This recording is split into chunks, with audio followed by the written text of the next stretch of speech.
અમે અહીંયા આ રોલ પ્લે કરવાનો પ્રયત્ન કર્યો છે જેમાં ઘણી બધી વસ્તુઓ એકસાથે સમાવવાનો પ્રયત્ન કર્યો છે એટલે કદાચ થોડુંક ડ્રામેટાઇઝેશન પણ લાગે પણ કદાચ બધું રૂબરૂમાં કોઈ પેશન્ટ આવે તો આવું ન પણ હોય એટલે અમે તમને ડૉક્ટરની ચેમ્બરમાં લાઈવ લઈ જઈ રહ્યા છીએ એટલે સ્ટાર્ટ ભાઈ ક્યાં લાયા આપણે આ તું ડૉક્ટર સાહેબનો ચાર્જ તો જો કેટલો ચાર્જ છે આટલો બધો ચાર્જ હોતો હશે શું જરૂર છે મને ક્યાં કઈ તકલીફ છે મોટા ભાઈ કોઈ ચિંતા નહીં આવો આવો એટલે પણ તું જો તો ખરો કેટલો ચાર્જ છે અરે આપણા મિત્રના દીકરા છે ચિંતા ના કરો તમે હા આવો બેસો બેસો શું તકલીફ થઈ મને કહો ના સાહેબ આમ તો કોઈ તકલીફ નથી આમને કંઈક લાગે છે કે હું બરોબર વર્તતો નથી બાકી મને કોઈ તકલીફ નથી કે છે કે કચકચ કર્યા કરે છે કાયમ મોટા ભાઈ હું કહું છું ને મોટા ભાઈ છે ને આમ તો બધું બરાબર હતું પીડબ્લ્યુડીમાં નોકરી કરતા હતા પણ હમણાં રિટાયર થયા છે લગભગ 6-8 મહિના થયા હતા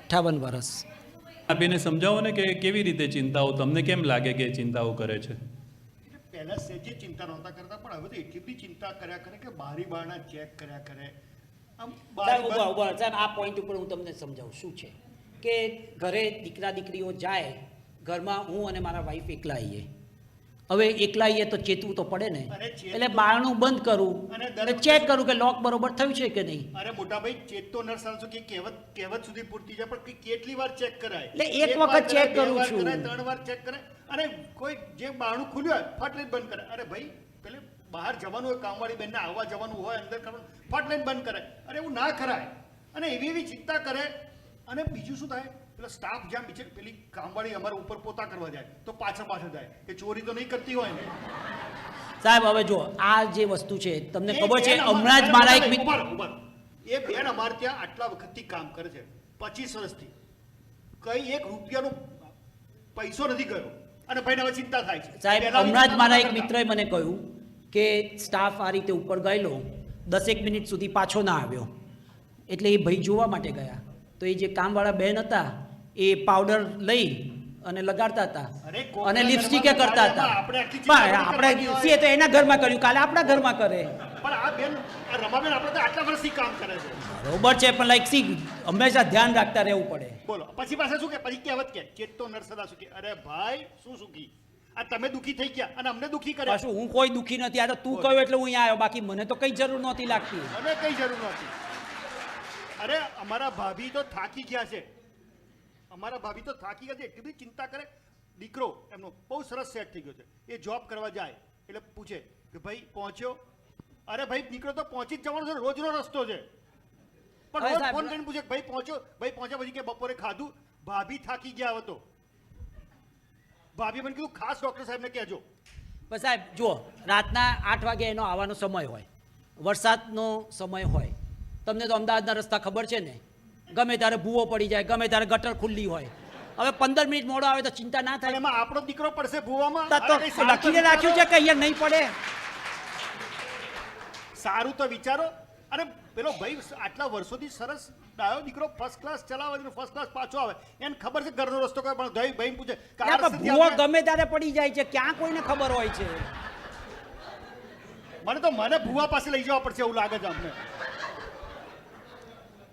દરરોજે દરેક કામમાં એમને આવી ચિંતાઓ થયા કરે અરે એવી ચિંતા કરે હમણાં તો બેંકમાંથી ફોન આવ્યો કે તમારા મોટા ભાઈ પાસબુક ભરાવા આવે છે ત્યાં ભાઈ કચકચ કરે છે એટલે પેલા કે તમે આવતા નહીં અરે દરેક વખતે એન્ટ્રી કરાવવા જવાનું જોવું તો પડે ને કે પૈસા જમા થયા છે કે પેન્શન આવે તો જોવું તો પડે ને આ તો ગવર્મેન્ટ છે ગમે ત્યારે પૈસા ઉલાડી દે પેલા એટલે હવે દરેક વખતે પેલા બેંક વાળાને જઈને ત્યાં જઈને મેથી મારે ત્યાં જઈને પાસબુક ભરાવવાની અરે આજના જમાનામાં બધું ઓનલાઈન અમને શીખવાડ્યું તમને બધું આ ઓનલાઈન બતાવે છે પણ સાહેબ લખેલું એ અગત્યની વસ્તુ છે ઓનલાઈન તો ગમે ત્યારે બધું હોય પણ લખેલું અગત્યનું છે હવે પણ લખાણ પણ પેલા હું એમને બતાવું છું અને કહેતા તો હું પ્રિન્ટ આઉટ કાઢી આપું આપણે સારું ચાલ બીજી વાત કઈક બીજી વાત ને ચાલ પછી કઈ કામ આવે તો હવે જઈએ કઈ શું અહીંયા આવ્યા છે ને માટે અરે મોટા ભાઈ આ જે ચિંતાઓ તમને બહુ થાય છે ને અને હવે તો સાહેબ કોઈ ચિંતા છે જ નહીં ચિંતા આ લોકોને છે ભાઈ તું સાહેબને બતાડ લે હું તો ગયો પાછો તું આય આગળ 5 મિનિટ આપણે અને કેવી કેવી ચિંતા કરે ખબર છે? અત્યાર સુધી રિટાયર હતા, પૈસા સારા કમાયા છે, કોઈ તકલીફ નથી, પીડબ્લ્યુમાં ભગવાનની દયા હતી.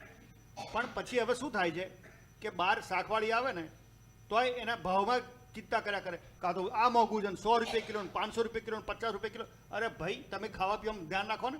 આપણે ખાવાનો ખર્ચો કેટલો થાય સાહેબ? 10,000, સાહેબ પૈસા અગત્યના છે, ઝાડ ઓછું ઉગે છે, સાચવીને કમને હવે તો લિમિટેડ છે, જે પેન્શન આવે એમાંથી ઘર ચલાવવાનું છે. ભાઈના પૈસાની કોઈ જરૂર નથી, ઘર આરામથી ચાલે એવું છે, તોય ચિંતા કર્યા કરે, ખોટખોટી ચિંતા કરે. એક વખત તો શું થયું, અમારે ભત્રીજા ખુશ થયો કે આજે પપ્પાની બર્થડે છે તો સરસ 4,000 રૂપિયાનું શર્ટ લઈ આવ્યો. 4,000 રૂપિયાનું શર્ટ? એટલે સાહેબ આખી જિંદગીમાં મેં 1,000 રૂપિયાથી મોંઘું શર્ટ નથી પહેર્યું, 4,000 રૂપિયાનું શર્ટ. કઈ હવે આજની તો પેઢીને કંઈ ખબર જ નથી પડતી કે પૈસાની શું વેલ્યુ છે. મહેનત કરી હોય એને બરોબર છે, ખબર પડે. અને ચિંતા તો કેવી ચિંતા, અમારે બહારગામ જવાનું થાય ને એટલે ભાઈને તો 2 દિવસ પહેલાથી ચિંતા ચાલુ થાય કે કેવી રીતે જઈશું, ક્યાં પહોંચીશું, ત્યાં ક્યાં રહીશું, કોઈ રીતે લઈ જશે, બસ આવશે ને ગાડી આવશે ને રિક્ષા આવશે, એટલી ચિંતા કર્યા કરે. પછી શું કરે, અમે એમને કહે કે આ ટિકિટ ભાઈ, એ ટિકિટ પહેલાં તો જો કે આવો આટલો બધો ભાવ, ત્યાંથી શરૂ થાય. પછી શું કહે કે આની 3 પ્રિન્ટ આઉટ કઢાવો. કેમ 3 સાહેબ 3 બેગમાં રાખવી તો પડે ને, ગમે ત્યારે ટીટી આવે ને ટિકિટ માગે તો પછી બતાડવી તો પડે ને. હવે ભૂલી ગયા કે ક્યાં મૂકી છે તો 3 બેગમાં હોય તો કંઈ વાંધો ના આવે. અમે કહીએ આજના જમાનામાં મોબાઈલ બતાવો તો ચાલે, તો 3 બેગમાં, એક અહીંયા, પાછી એક હેન્ડ બેગમાં, એક પાછી લગેજમાં. પણ એમાં શું 1 રૂપિયાનું એક પ્રિન્ટ નીકળે છે, આપણે તો ઘરે કાઢીએ તો કંઈ ખર્ચોય નથી. અરે મોટા ભાઈ આ ભાઈને આ ચિંતાવાળો સ્વભાવ જે હમણાં તમે નોટિસ કર્યું છે તે પહેલાથી હતું કે હમણાંથી? અરે પહેલા તો એકદમ એટલા મસ્ત સ્વભાવ ને કોઈ ચિંતા નહીં, બધું મસ્તીથી ચાલે, રાજાપાટ જેવું, બધું બધાને પ્રેમથી બોલાવે. પણ હમણાંથી થોડા વખતની ચિંતા એટલી બધી વધી ગઈ છે, કારણ વગરની ચિંતા. આટલું કારણ આટલી ચિંતા કરે, કારણ હોય તો સમજી શકાય, આપણે કોઈ વાંધો નથી, પણ ચિંતા એટલી બધી વધી ગઈ છે કે ઘણી બધી વાર તો રાતે ઊંઘ ના આવે, દિવસે બેચેની રહે, ખાવા પીવાનું હજમ ના થાય. આ જુઓ સાહેબ, કેટલા ડોક્ટરને બતાવ્યું, જુઓ સાહેબ. પછી બતાડવું તો પડે ને. પહેલા માથું દુખતું નોર્મલ આયા, પછી કમર દુખતી હતી, પછી પેટમાં દુખ્યું, તો જઈએ તો ડોક્ટરો તો ટેસ્ટ કરાયા કરે, તો એમ ફાઇલ થઈ, એમાં શું વાંધો છે સાહેબ? બધા રિપોર્ટ નોર્મલ. જો સાહેબ આ સીટી સ્કેન, એક્સરે બધું નોર્મલ સાહેબ, આ બધી ફાઇલો નોર્મલ. અમારે શું કરવાનું પછી? અને પછી તો શું થયું કે પેલા એક અમારા મહાદેવભાઈ દેસાઈ સાહેબ છે, અમને ઘણા વખતથી એમને મળીએ, એટલે એમને કીધું તમે સાયકિયાટ્રિસ્ટને બતાવો. ભાઈ સાહેબ મને કોઈ તકલીફ નથી, તકલીફ બધી ભાઈ હું બોલું છું ને, મારા ભાઈ ગાંડા નથી, એટલે સાહેબ તમે એવું ખોટું ના સમજતા, મતલબ ચિંતા બહુ કરે છે. હવે સાહેબ તમને કોણ લાગે છે હું ચિંતા કરું છું કે એ કરે છે? પણ આમાં ચિંતા ના કરતો શું થાય? મારે તો પેલા ભાભી મને રોજ બિચારા માથું મને કહે કે આ ભાઈને બતાવો કંઈક, ભાભીને જીવવા નથી દેતા. ઓકે, તમારે લોકોને કંઈ પૂછવું છે?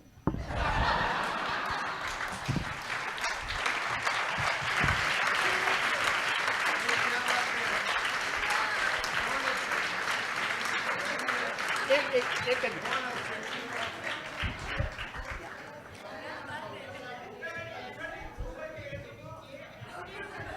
હકીકત છે.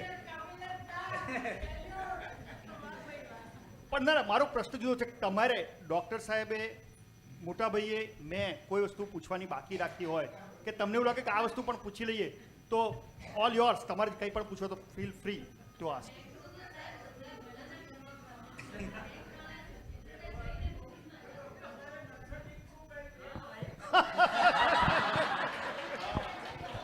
હા, હવે આપણે ટોપિક પર આવીએ. આપણે હિમાંશુભાઈ